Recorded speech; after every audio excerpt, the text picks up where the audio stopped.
Hello everyone, welcome to ಯಾನಿ kitchen.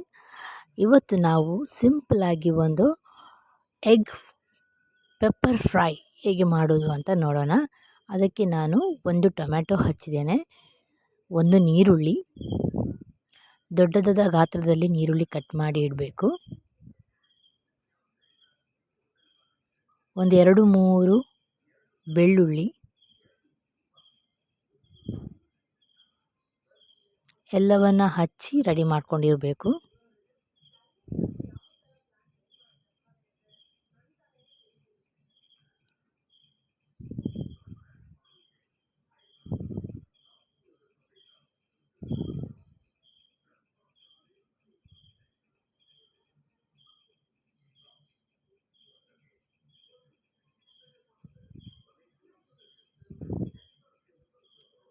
ಶುಂಠಿ ಒಂದು ಸಣ್ಣ ತುಂಡು, ಜಿಂಜರ್ ಗಾರ್ಲಿಕ್ ಪೇಸ್ಟ್ ಕೂಡ ಹಾಕ್ಬೋದು. ಬಟ್ ಇದರಲ್ಲಿ ಶುಂಠಿ ಮತ್ತು ಬೆಳ್ಳುಳ್ಳಿಯನ್ನು ಯೂಸ್ ಮಾಡ್ತಾ ಇದ್ದೇನೆ. ಅಂದರೆ ನಾವು ಗೋಬಿ ಮಂಚೂರಿಯಲ್ಲಿ ಬೆಳ್ಳುಳ್ಳಿ ರೀತಿ ಇರ್ತದೋ ಆ ರೀತಿ ತುಂಡು ಮಾಡಿ ಹಾಕ್ತಾ ಇದ್ದೇನೆ. ಕೊತ್ತಂಬರಿ ಸೊಪ್ಪು ಸ್ವಲ್ಪ, ಕೊತ್ತಂಬರಿದ್ದು ಸ್ವಲ್ಪ,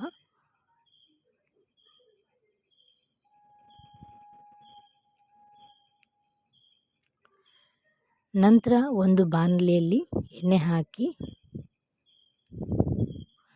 ಬೇಯಿಸಿದಂತಹ ಎಗ್ಗನ್ನು, ಮೊಟ್ಟೆಯನ್ನು ಸ್ವಲ್ಪ ಫ್ರೈ ಮಾಡಬೇಕು. ಅಂದರೆ ಸ್ವಲ್ಪ ಫ್ರೈ ಮಾಡಿದರೆ ಸ್ವಲ್ಪ ಗಟ್ಟಿ ಆಗ್ತದೆ ಅದು. ಆನಂತರ ಕಟ್ ಮಾಡಿ ಅದನ್ನು ನಾವು ಎಗ್ ಪೆಪ್ಪರ್ ಫ್ರೈ ಮಾಡುವಾಗ ಹಾಕಿದರೆ ಹುಡಿ ಹುಡಿಯಾಗಿ ಬರ್ತದೆ, ಇಲ್ಲಾಂದರೆ ಅದೆಲ್ಲ ತುಂಬ ಪುಡಿ ಆಗ್ತದೆ. ಅದಕ್ಕೆ ಫಸ್ಟ್ ನಾವು ಬೇಯಿಸಿದಂಥ ಎಗ್ಗನ್ನು ಫ್ರೈ ಮಾಡಲಿಕ್ಕೆ ಹಾಕುವ.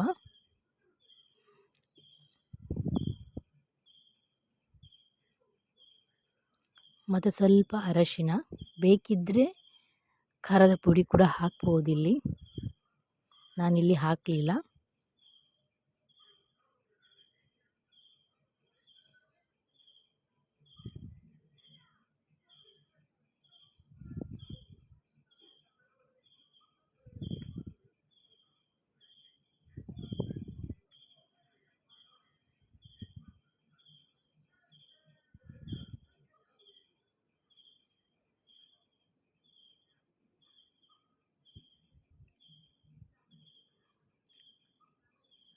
ಫ್ರೈ ಆಯಿತು.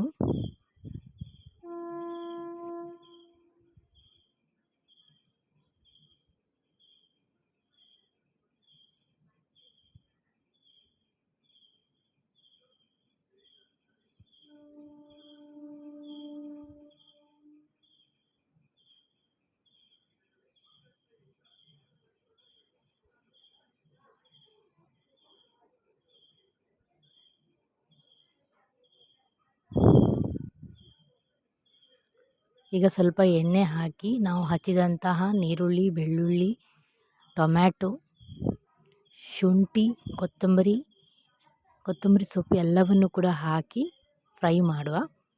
ಮತ್ತು ಬೇಕಿದ್ದರೆ ಒಂದು ಹಸಿಮೆಣಸಿನಕಾಯಿ ಕೂಡ ಹಾಕ್ಬೋದು. ನಾನು ಒಂದು ಹಸಿಮೆಣಸಿನಕಾಯಿ ಹಾಕ್ತೇನೆ.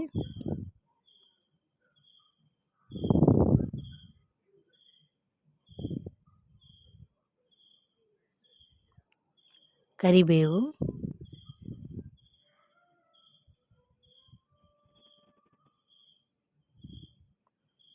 ಒಂದು ಹಸಿಮೆಣಸಿನಕಾಯಿ ಹಾಕಿದ್ದೇನೆ, ಜಾಸ್ತಿ ಖಾರ ಬೇಡ ಅಂತ.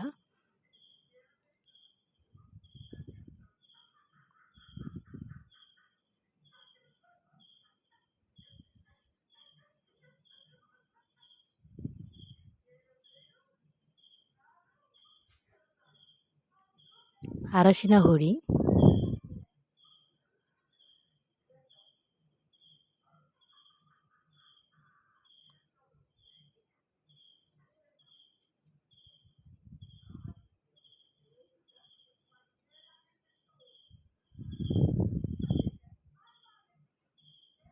ಗರಂ ಮಸಾಲ ಒಂದು ಅರ್ಧ ಸ್ಪೂನ್ನಷ್ಟು, ನಾನು ಒಂದು 4 ಮೊಟ್ಟೆ ತಗೊಂಡಿದ್ದೆ, ಅದಕ್ಕೆ ಅರ್ಧ ಸ್ಪೂನಷ್ಟು ಗರಂ ಮಸಾಲ ಹಾಕ್ತಾಯಿದ್ದೇನೆ. ಬೇಕಾದರೆ ಅಚ್ಚು ಖಾರದ ಪುಡಿ ಕೂಡ ಹಾಕ್ಬೋದು, ನಾನು ಖಾರ ಬೇಡ ಅಂತ ಹಾಕಲಿಲ್ಲ. ಯಾಕಂದರೆ ನಾವಿಲ್ಲಿ ಪೆಪ್ಪರ್ ಹಾಕ್ತಾಯಿದ್ದೇವೆ, ಅದಕ್ಕೋಸ್ಕರ ನಾನು ಖಾರದ ಪುಡಿ ತಗೊಳ್ಳಿಲ್ಲ. ಕೊತ್ತಂಬರಿ ಹುಡಿ, ಕೊರಿಯಾಂಡರ್ ಪೌಡರ್ ಸ್ವಲ್ಪ, ಒಂದು ಅರ್ಧ ಸ್ಪೂನ್ನಷ್ಟು.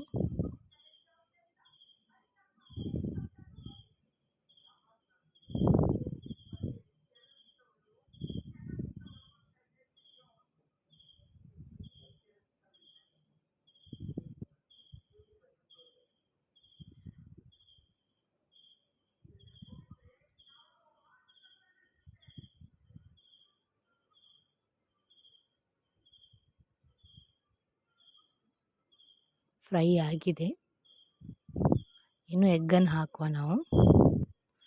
ಪೆಪ್ಪರನ್ನು ಬೇಕಾದ್ರೆ ಈರುಳ್ಳಿ ಬೆಳ್ಳುಳ್ಳಿ ಫ್ರೈ ಆಗುವಾಗ ಹಾಕ್ಬೋದು, ಬಟ್ ನಾನಿಲ್ಲಿ ಮತ್ತೆ ಎಗ್ಗಿಗೆ ಹಾಕ್ತಾಯಿದ್ದೇನೆ.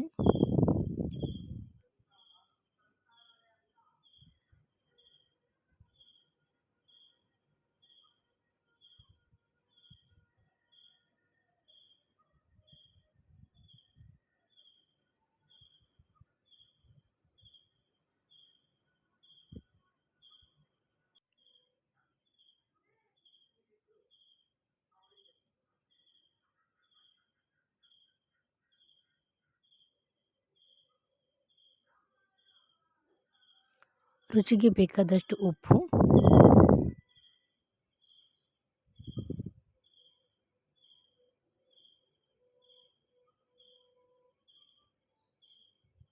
ಎಲ್ಲವನ್ನು ಮಿಕ್ಸ್ ಮಾಡಿಕೊಳ್ಳುವ. ಸ್ವಲ್ಪ ನಾವು ಎಗ್ಗನ್ನು ಫ್ರೈ ಮಾಡಿದ್ರಿಂದಾಗಿ ಸ್ವಲ್ಪ ಗಟ್ಟಿಯಾಗಿರ್ತದೆ ಇಲ್ಲಿ ನಾವು ಮಿಕ್ಸ್ ಮಾಡುವಾಗ. ಪೆಪ್ಪರ್ ಒಂದು ಅರ್ಧ ಸ್ಪೂನಷ್ಟು ಪೆಪ್ಪರ್,